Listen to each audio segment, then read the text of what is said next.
এক টুকরো ইলিশেই লুকিয়ে আছে বাঙালির আত্মপরিচয়ের ইতিহাস।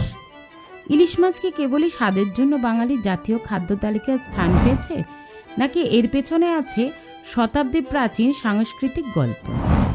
ইলিশের ইতিহাস 4000 বছরেরও পুরনো। মহেঞ্জোদারো সভ্যতায় ইলিশের মতো দেখতে মাছের চিত্রও পাওয়া গেছে। মুঘল আমলেই ইলিশ রাজকীয় পদও ছিল। আকবরের দরবারে নবাবেরা নাকি শাহী ইলিশ উপহারও দিতেন। 19বিংশ শতকে ব্রিটিশরা যখন কলকাতায় আসেন, তখন তারা ইলিশের স্বাদে মুগ্ধ হয়ে এটিকে নিজেদের টেবিলেও স্থান দেন। তবে ইলিশ কেবল খাবার নয়, এটি বর্ষা, পদ্মা আর বাঙালির আবেগের মিলনবিন্দু। নববধূর পাতে ইলিশ, শ্বশুরবাড়ির উপহার হিসেবে ইলিশ পাঁপড় বা ইলিশের স্বাদ পদে পয়লা বৈশাখ, এইসব আজ বাঙালির রীতিতে রূপ নিয়েছে। এইভাবেই ধীরে ধীরে ইলিশ হয়ে উঠেছে শুধুই মাছ নয়, বাঙালি জাতিসত্তার এক রূপক চিহ্ন।